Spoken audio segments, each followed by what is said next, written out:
Ever feel like no matter how hard you work, success doesn't seem to be happening? Perhaps you might think that investing is just for the wealthy.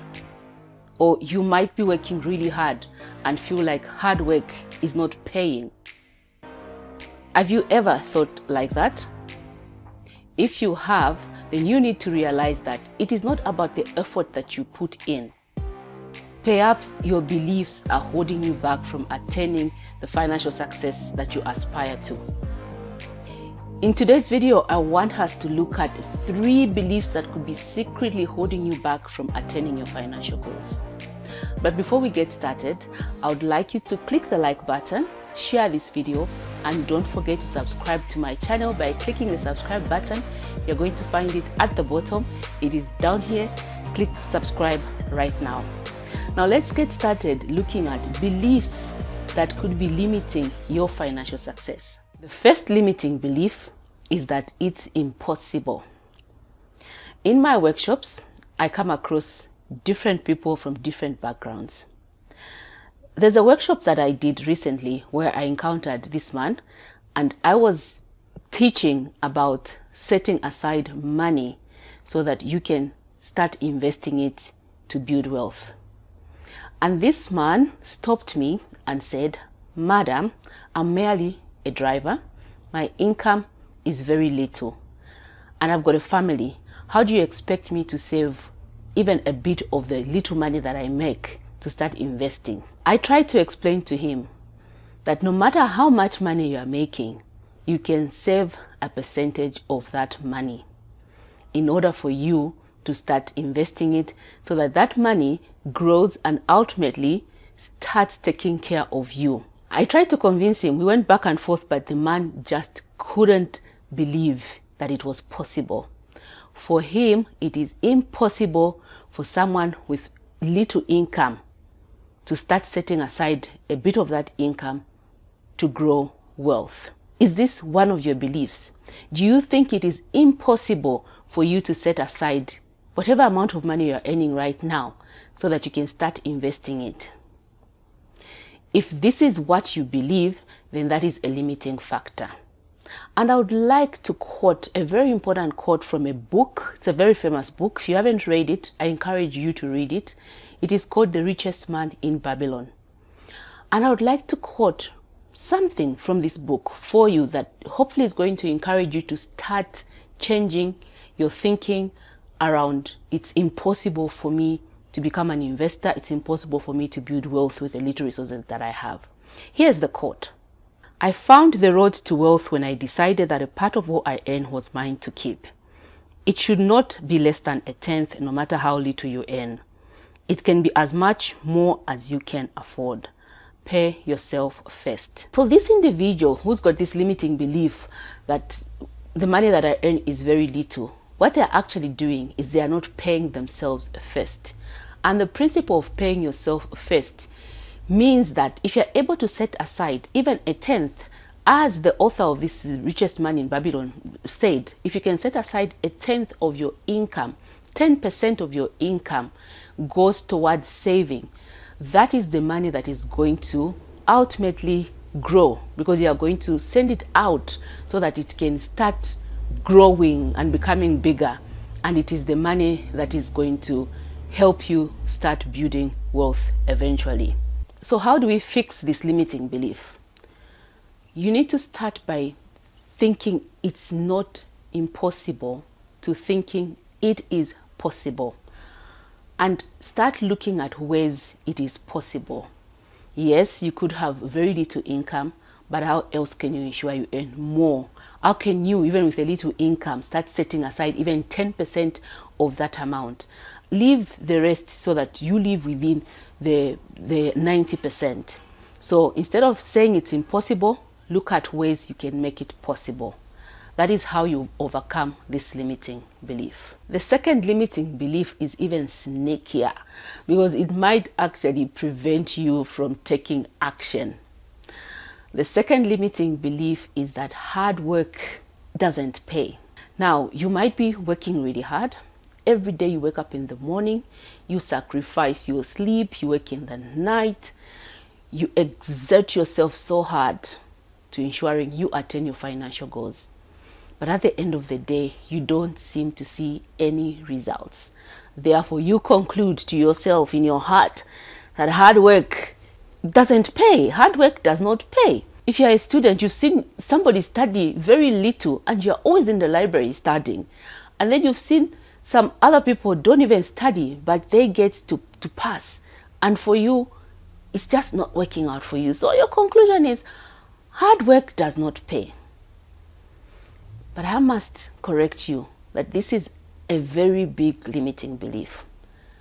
What it is that hard work alone does not pay. Smart work pays. So if you want to attain financial success, you need to work smarter. So you need to have a financial strategy. This is where I introduce you to the PATH framework, a structured way of approaching your financial journey. Rather than just waking up one morning because you heard somebody on radio, on TV, on YouTube talk about attaining financial independence, buy shares, buy bonds, start a business, and you think, oh, perhaps that's what I should be doing. I encourage you to spend some time to think, to plan before you can take any action. Strategize. PATH is an acronym that stands for Plan, Act, Track, and Harvest. And if you are on your financial journey, I really encourage you to consider the PATH framework as a strategy to helping you start building wealth in your life, because it's a structured approach towards taking charge of your finances. This is something that I've implemented in my life. So the P stands for plan. Do not venture out on any journey without a plan, because you are going to get lost, or you will be on a journey that will take you to a destination that you did not desire. So plan is very important. And plan encompasses things like reviewing where you are currently, financially, what resources do you have, what income are you making, how are you spending it. This is where the budget comes in. So look at the money coming in, money going out. Can I leave a little bit for savings? Remember, the richest man in Babylon encouraging you to leave a tenth of whatever you earn. This is where it's coming from. I make 1,000 kwacha, I will only spend 900 kwacha, 100 kwacha will be kept in a bank account that I will call the investment account. When it builds up to 1,000 kwacha, then I can move on to step number 2, which is act. But before we come to the second step, which is act, within planning, you also need to look at your net worth. How much are you worth currently? Net worth is about your value as a human being. Businesses also have net worth. So it's about everything you've accumulated in your life. So it's your assets. What kind of assets do you have currently? And if you've got loans or debt, consider these loans. So when you subtract your assets from your liabilities, which is the debt or loan, we are able to tell how much you are worth currently. So what are you worth currently? If you find that you are not worth much, it simply means that you've got some work to do to bridge that gap. That is what this financial assessment is about. The other fundamental area about planning is that you need to determine the amount of money you want to make, so that when you retire, you'll have attained that amount of money. It's simply your financial independence amount that you need to attain in order for you to attain financial freedom. So planning really is about assessing where you are at financially and determining the amount of money you ultimately want to make for your life, so that even when you retire, you can live the life that you are currently living. Once you are done with planning, you move on to acting. Acting is about converting the plan into action. So acting is where, if you've planned, you've realized there's a gap in your income, in your earning. The problem you have is that you don't have enough money. Then the acting is about increasing the income. If you find that you've got enough money, people are fortunate enough. There are quite a number of people that make a lot of money, but they are really bad at spending. They don't have those disciplines to ensure that they spend wisely so that they can leave some money to invest. So if your problem is I've got enough income but my expenditure is not under control, then you need to work on controlling your expenditure so that you can have some money to pay yourself first. So that is the insight the planning provides you to help you in the acting part, the second step of the path framework, which is the act. And in acting, this is where you also start investing. So your plan should have highlighted clearly what kind of investment areas you need to pursue. So when it comes to act, you'd start taking actions like buying shares, buying bonds, buying property, buying commodities. If you're into cryptocurrencies, buying cryptos, and you build a portfolio of investments. So acting is about converting your plan into action. Once you have this plan moving, it's in motion, you're acting. The next step is tracking. You don't go to sleep. You monitor your investments.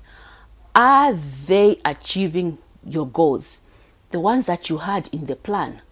Remember, in the plan also, you are thinking about your life goals. Buying a house, buying a car, paying university fees for your children. Tracking allows you to know if you are on track to achieving your goals. The H stands for harvest, and harvesting is about when do I exit. This is also very important to think. When do I exit the market? Should I sell my shares 10 years from now, 15 years from now? Or should I, the bond that I have, can I sell it on the secondary market? If it's appealing, if the market is very good for me right now, I can perhaps sell my bond at a premium. Could this be the right time for me to sell? So that is what harvesting is about.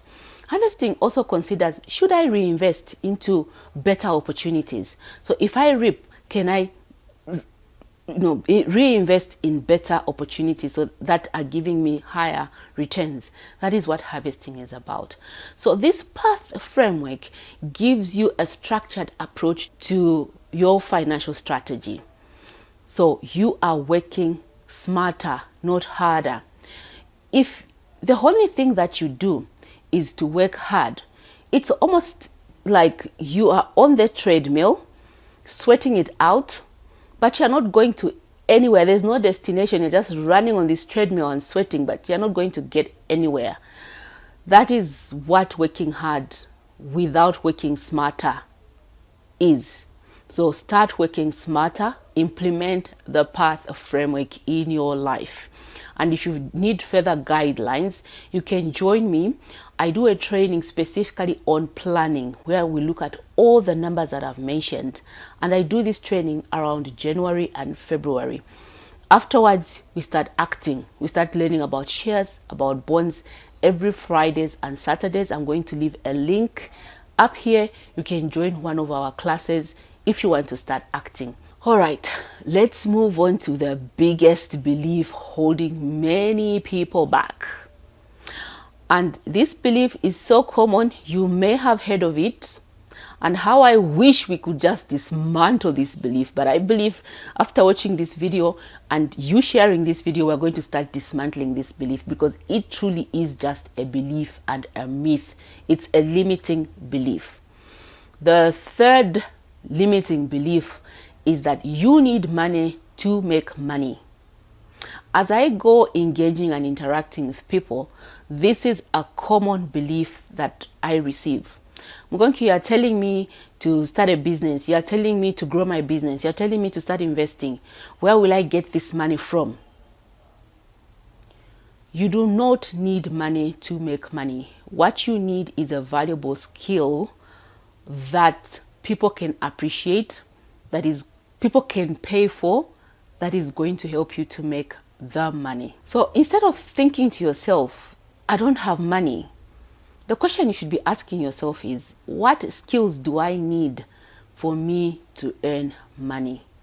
What valuable contributions can I make to the society, to the community that I live in, so that they can pay me so that I can start making money? If you've got a valuable skill, money is a magnet. It's attracted to value. Always remember that. Money is attracted to value. So if you've got a valuable skill, the money will find you. And you know, whenever I hear this, you need money to make money, I always wonder what would have happened to people that start from humble beginnings. Would they ever have succeeded if they held on to this limiting belief? A lot of financially successful people started with nothing. All they had was a belief and energy and value. They had a skill, they had identified a gap in their market, they exerted themselves, and they ensured that the skill that they had was attractive to people and people were able to pay for that skill, and that's how they started making money. Do your research, you're going to find that this is a fact. So rather than asking yourself, I'm going to repeat again, rather than asking yourself why you don't have money, start looking at what skills you need to build in order for you to start attracting money like a magnet. All right. So which one of these three limiting beliefs resonates with you? For many of us, these three are beliefs that we've grown with. We've heard them in our houses, in our families. Other people even say, I was born poor. There's no way I can do this. All these are just limiting beliefs. So start changing your thinking process. Start changing your mindset. Which of these three affects you the most? I would like to hear it in the comment section below. Is it 1? Put a 1 in the comment section below. Is it 2? Put a 2 in the comment section below. Is it 3? Put a 3 in the comment section below. I would love to know, and I'm going to respond to all your comments. And I would really just love to know your experience. If you enjoyed this video today and you've got somebody you know that needs to start working, to start flipping these limiting beliefs so that they can start acquiring financial success, don't forget to share this video to them, and also smash that like icon, turn on the bell icon as well, because every time I go live, you'll be reminded, oh, she's live, and you're going to participate in the live discussion. If you are not subscribed already, consider subscribing to my channel by clicking the subscribe button. It is up here. Click subscribe right now. And if you want to join one of my training workshops on learning about shares, learning about bonds, online or in person, click the link which is down here. It is going to take you to the courses that I do. I've got two types of courses. Beginner courses, we do them online. We cover the in-depth of investing in shares and investing in GRZ bonds. For shares, it's every Friday morning, 9 to 12. For bonds, it's every Saturday evening from 18 to 21. And the second course that I do is for advanced lessons. So if you are an investor in shares, in bonds, you want to up your skills, your strategies in investing in shares. Perhaps you want to understand dividends, the price earnings ratio. How do you read financial statements of a company so that you become a value investor? This is what we discuss, and this is what I teach you in the advanced courses. When it comes to GRZ bonds, the secondary market, how do they price the bonds on the secondary market? How do you know when to sell your bond at a premium? What is a yield? So we go into the advanced techniques of bond investing in our advanced classes. Again, you'll find the links if you follow the links that I'm going to provide even in the description to this video. If you are not able to attend any of my courses, you can still watch my videos, and I encourage you to watch this next video up here. Watch it to learn about how you get started investing in GRZ bonds. It's been a pleasure being with you, and I look forward to you joining me again next time.